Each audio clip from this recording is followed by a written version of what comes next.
Hey guys, how is it going? So today I'm going to talk about 10 of my favorite things I have done as a mother. Whenever your heart is broken, don't ever forget you're golden. So just to start off, these 10 things, I never thought I would maybe do some of them or be so passionate about some of them, or the fact that some of these really made a huge difference in the last year of my life. I feel like they've made it so much easier and things like that for me and my family. You might disagree. You might think these things make your life more complicated. So this is just very personal to me and to my family. Things we think, really made a good impact on Ellie and our lives. So I'll go ahead and start off. The first one being breastfeeding. So I know that a lot of women, maybe they didn't produce enough breast milk or, things like that. And I totally understand that. And so does, hopefully everyone else in the world. But, if you do have the option to breastfeed, I would highly encourage it. It's, why is my phone going dark? 1 second. Okay, so I went ahead and moved inside. Essentially, I think it was just too bright outside. It was like 1:30, which is the peak of the sun. So anyways, back to breastfeeding. So there's a lot of benefits of it to the baby and the mom, and even things like reducing the chance of breast cancer in the future for the mom. There's a whole list too of things it's good for the baby, like helping their gut get good bacteria, etc., etc. And then of course also it's helped me and baby bond. There's always going to be cutout times of a day where you have to be with baby, just you and baby, and you're helping nourish the baby. So yeah, it's just very bonding. And so going along with breastfeeding, I plan to let her self-wean. So, weaning would mean like I'm stopping her from breastfeeding, things like that. But if she self-weans, it means I do something called don't offer, don't refuse. So she's 1 year old now. So, I'm not really offering it necessarily, and I'm not refusing. And she's still breastfeeding. So I plan to do that until she stops. It's like human nature. They'll stop at their appropriate time. It's not going to go beyond an appropriate time. And then not to mention how much money it saved with us not having to buy formula. I'm sure like in the thousands of dollars we've saved, because I know me, and if I did buy formula, it would be like the most expensive one, like organic, etc., etc. So we've saved a lot of money as well from it. Okay, and the next thing I want to mention is co-sleeping. So, back to breastfeeding. It's also made our lives easier because we're not always having to like wash bottles and things like that. And also at night, going along with co-sleeping, you'll see how breastfeeding comes in with co-sleeping. So the second thing is co-sleeping, and so a lot of people say like, the baby keeps waking them up at night and things like that. And Ellie, she will wake up in the middle of the night, but because we co-sleep, I'll just breastfeed her and she'll fall right back asleep. She might not even be crying at this point. She might just like kind of toss and turn and then turn over to my boob to breastfeed, and then she's back asleep. So, I hear stories of like, yeah, I was rocking my baby for hours and the baby didn't go back to sleep, or, things like that. Or, you hear of babies like not sleeping through the night and stuff. And it's like, well, yeah, like they probably won't. They probably will not sleep through the whole night. That's why co-sleeping comes in handy, because, you're just right there. You can feed the baby and then they'll go right back to sleep. So this has benefited all of us. It's benefited my husband because we don't have to take turns going back and forth like, I made a bottle last time, you can do it this time. It's just, I know that it's going to be on me and it's fine, like I accept that responsibility. She'll wake up, I'll feed her, she goes. Yeah, I was just saying that it's benefited Ellie because she gets so much good sleep. You know, she doesn't waste all this time in the middle of the night crying or things like that. So it's really benefited all of us. Because as you might guess, sleep is very, very important to infants. So yeah, that is number 2. Number 3 is cloth diapering. So this has so many benefits. You know, number 1, she's getting less chemicals. You know, diapers are bleached and have tons of chemicals. Yeah, that's a whole nother story. And of course, you know, it's more zero waste. We saved a lot of money. A lot of people have bought us our cloth diapers, so we didn't even really spend money on that. Yeah, and then especially with the coronavirus going on right now, we're not having to worry about having enough diapers or things like that. So it's just one less thing that, you know, to stress us out about. And then, you know, each diaper, because like for her first month of life, you know, I kind of had a lot of other things going on, so we didn't cloth diaper her first month of life. And I just felt so bad. Each diaper going to the trash is just, it was ruining my days. Not really, but it just was like, oh, this is not cool. And so yeah, it just made me so much happier knowing, you know, that I'm saving all those diapers from going into landfills. The second thing, very similar but very different, my number 4 is elimination communication. I thought about grouping these together, but I was like, you know, no, they're totally different things. You know, someone might be up to do cloth diapering, but not elimination communication, or they might do elimination communication, but think cloth diapering is too much. So they're 2 totally different things, and I am doing both, and I love them both as a combination. So with elimination communication, you are having the baby sit on a potty, and hopefully, and with time it will happen, they will be using the little baby potty. And so the reason this is helpful is because I'm cleaning up less cloth diapers that are dirty, and you know, it's helping me save even more diapers, because at this point we're saving cloth diapers, you know, from getting dirty too, which is saving water, etc., etc. But yeah, you know, I think one of the most difficult things that you could come across as a parent is potty training. And this, you're starting it from day 1. So for example, my baby, she could sleep for like 12 hours, maybe from like 10 p.m. to 10 a.m. Easy. Yeah, waking up, you know, a couple times in the night to get a little snack of breast milk. I'm not really counting that. So she'll sleep for 12 hours and then have a dry diaper. And I'll put her on the potty and she'll go pee. So to me, it's like, you know, I'm very ahead of the game as far as potty training is going. She already like can understand like holding it and things like that.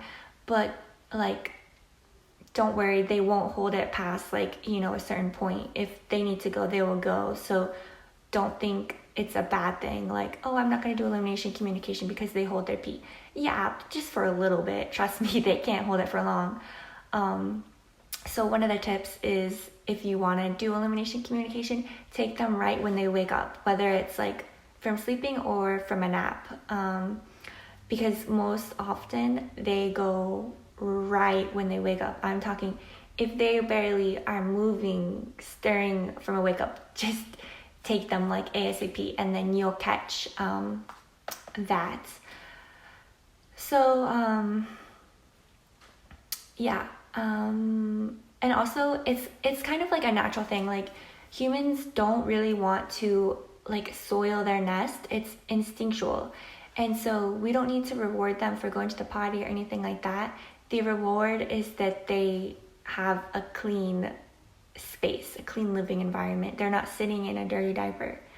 So yeah, I really enjoyed it. I have met some really amazing people along the way of my cloth diapering and elimination communication journey, and I've just absolutely loved it. Okay, and the next thing I really like about how I have been parenting is what I've been feeding Ellie. So Of course, it's recommended, you know, the first 6 months of life to give them, you know, formula or breast milk. And so I was exclusively breastfeeding her.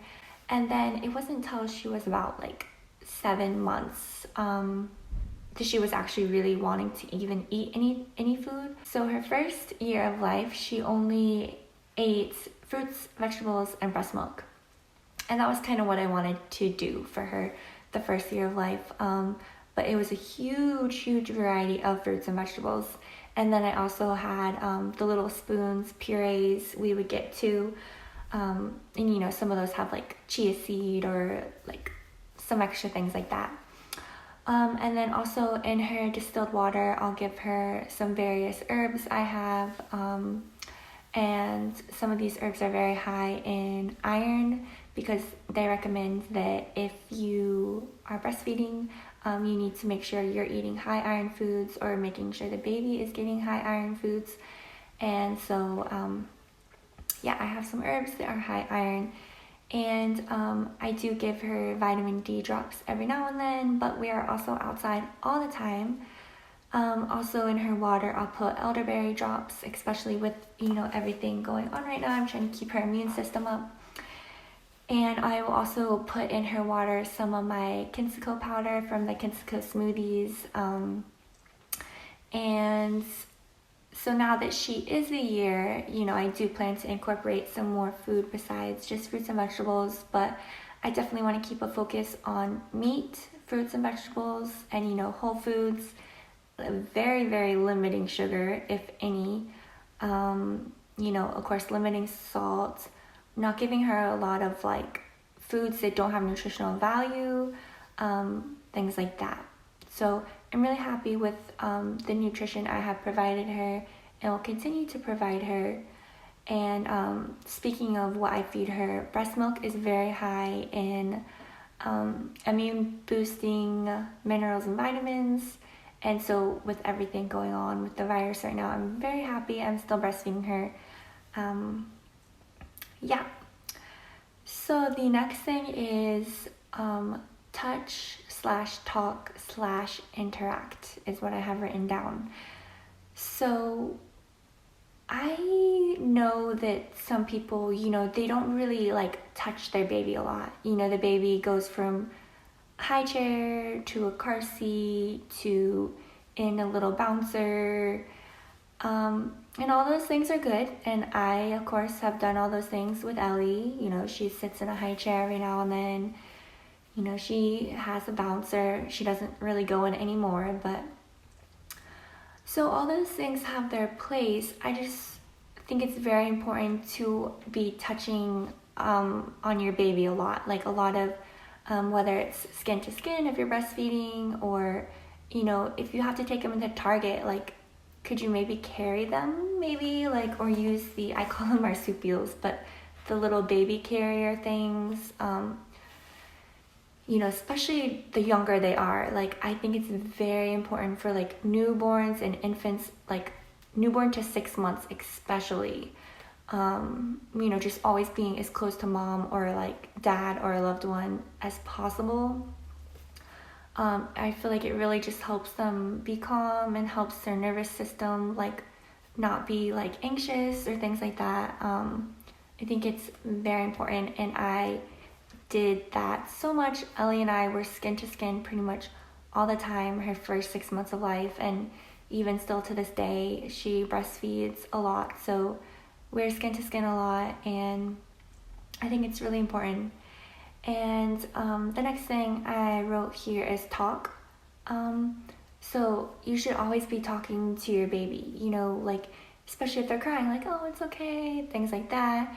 Or if they're playing with something, kind of asking them questions about it, or like, oh, do you see the kitty? I think it's really important.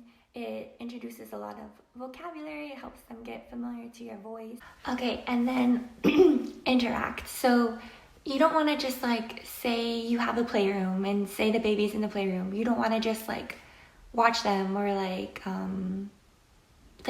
be on your phone or something, you know what I mean? Like, you should be using the toys with them, or show them how it kind of works, or point to the color and say purple, or you know, just things like that. You want to be like hands-on with them. This is just going to be so good for their cognitive development and helping increase their vocabulary, hearing what words should sound like, things like that. I think it's so important, and my husband and I definitely do that. So the next thing is a big category. It's called avoiding chemicals, and this could be a whole video in itself. So I use Dr. Bronner's for pretty much everything, literally. Like, so I'll just keep the focus on Ellie for right now because the list is huge. So for Ellie, I use it to wash her hair, her body. I use it to wash our hands. I wash our hands every night before we go to bed.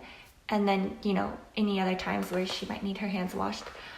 I use it for her laundry. I use it to wash her sippy cups or any of her dishes. I use it pretty much anything. If I need a soap and it has to do with Ellie, it's probably going to be Dr. Bronner's. I mean, it would be Dr. Bronner's. Yeah, so she avoided a lot of chemicals with that. There's baby shampoo. Okay, but did you see the ingredients on that? Baby soap. Have you seen the ingredients on that? Yeah, so we avoid that. And also going off of that, anything like, just because something's marketed towards babies doesn't mean it's good or chemical free. Like, have you smelled Dreft? The laundry detergent, Dreft, I'm pretty sure that's how it's spelled. I cannot even, like, I couldn't wear clothes that are washed in Dreft. Like, just the smell of it, I can't believe it's marketed towards babies. Like, I literally can't. Or fabric softener. Fabric softener is a neurotoxin. Did you guys know that? Yep, so we do not use any fabric softener in our house. Baby powder. Don't get me started on that.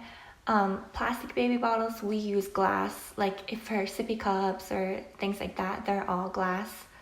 Also baby wipes, baby diapers. There's a lot of chemicals in those. But we don't have to be involved with those because of cloth diapering.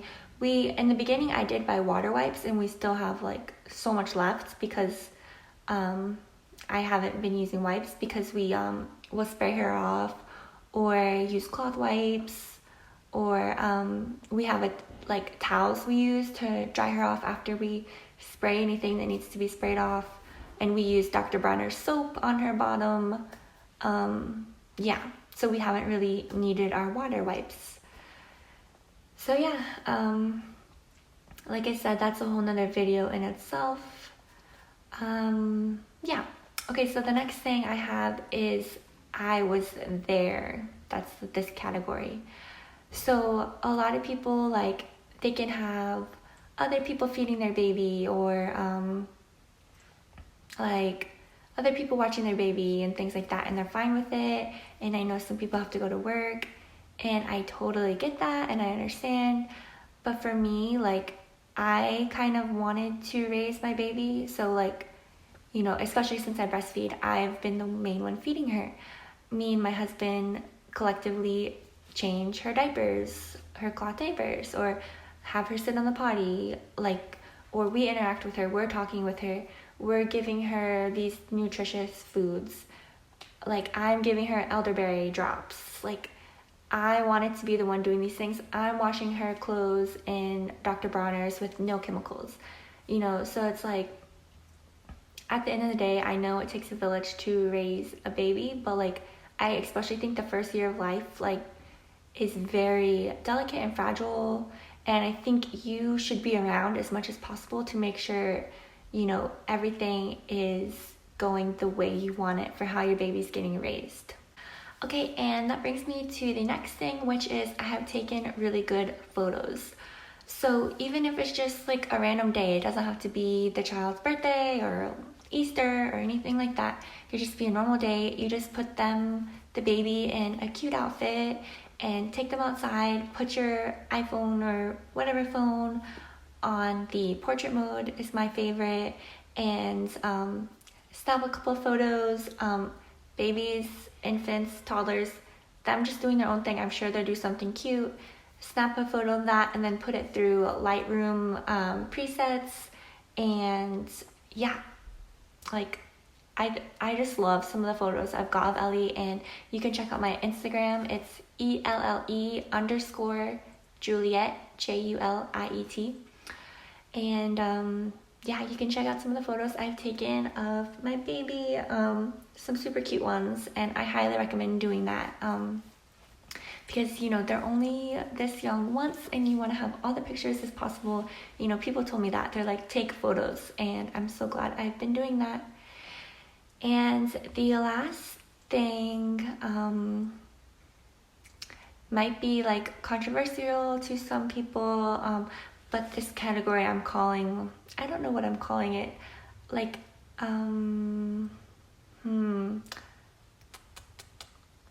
I guess just like, so I'll just explain it. I don't know what to call a category, but it's like, essentially, if the child can't consent to something, like, I don't know if we should do it. So, for example, like getting their ears pierced. Like, okay, yeah, you can make the argument, oh, I'm sure she would want her ears pierced. Well, we don't know. Like, that's a hole in her body forever. Like, I know some people that have got their ears pierced, and like there's still a hole there, and it was from years and years ago.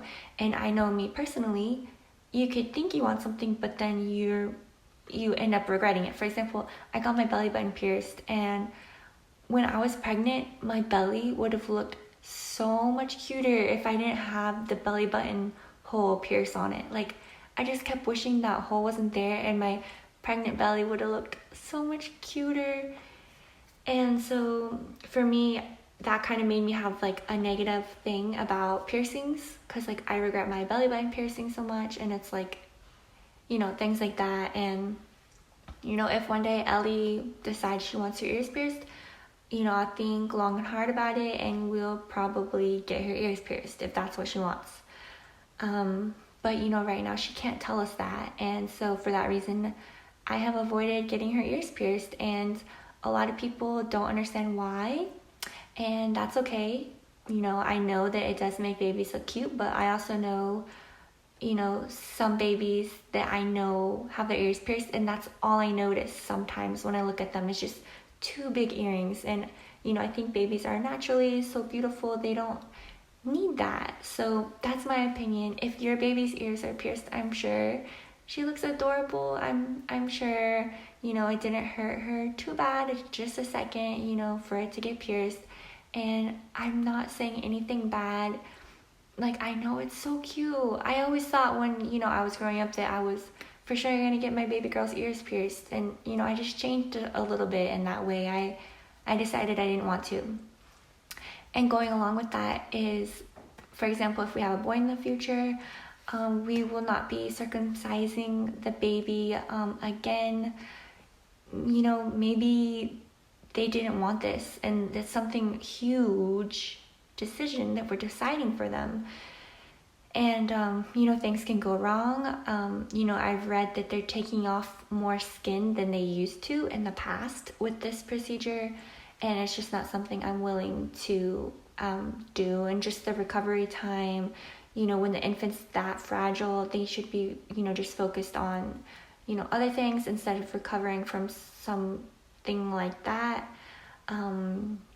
Yeah, so that's my opinion. If your baby is circumcised, you know, I totally understand. Many people do that, and I get it. And I'm sure, you know, everything's fine. But for me, we just chose against that.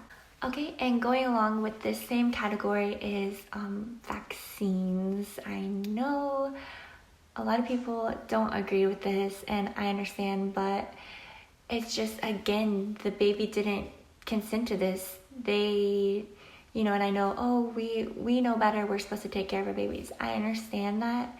And for me, the research I've done on vaccines is not okay with me. You know, I've watched some of the vax stories, and I know people personally who their children have been injured by vaccines. And, you know, some of these people that are behind the vaccines, I just don't trust them. And, I'm not gonna put those chemicals into my babies or me. And you know, I personally wish that I have never been vaccinated, but I have, and we can't undo that.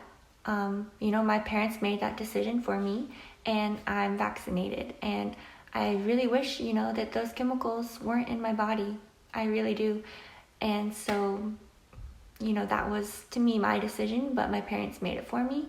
And so that's not something I'm going to decide for Ellie. And yeah, if your child is vaccinated, you know, that's the decision you felt was best for your baby. And we have to make those every day. We try to make the best decisions, do the best we can with the information we have. And if your baby has been injured by vaccines, my heart goes out to you. And, you know, I'm so sorry about that. And I hope people behind these vaccines, you know, have their day, and, you know, everything comes to justice and things like that. And if you are someone that is pro-vaccines, you know, I hope you can just see both sides of this. Like I said, we just try to make the best decisions we can for our babies. And yeah, this was, for me, the best decision. And we can just agree to disagree on this. I'm not trying to get in a fight or anything like that, but, you know, I am being honest here. I'm making a video that is called My Favorite Things I Did as a Mom, or am doing as a mom. And to me, you know, no vaccines, that's pretty high up on the list. And so if I made this video without saying that, it would be a lie. And, you know, I'm sorry if some of you guys don't agree with that, but maybe, you know, try to research, you know, look up, you know, vaxxed stories on YouTube. There's a whole bunch of them with, you know, firsthand people saying, you know, my daughter was fine, and we took her to get vaccines, and now she's not talking, now she doesn't laugh, now she doesn't smile. And like, I can't have that happen to my baby. Like, just to have her laughing and smiling one day, take her for her vaccines, and then now she's not doing that anymore. I can't. And like I said, we make the decisions best we can every day for our babies. And so like I said, these are my favorite things. I love doing it as a mom. I just love breastfeeding, co-sleeping, you know, letting her not get exposed to a lot of chemicals, feeding her nourishing food, avoiding all these chemicals, you know, not doing things when she hasn't said she wanted them, things like that. And she's getting so much sleep, and you know, she was walking when she was 9 months old. She's starting to say a lot of gibberish. She's communicating with us with like hand gestures, laughing, smiling, high five. She started giving us kisses the other day. I am just so happy with how she's developing. She is just the happiest baby, and we are just the happiest parents, and we just love her so much. And yeah, thank you guys as always so much for watching, and I'll see you in the next video. Bye guys.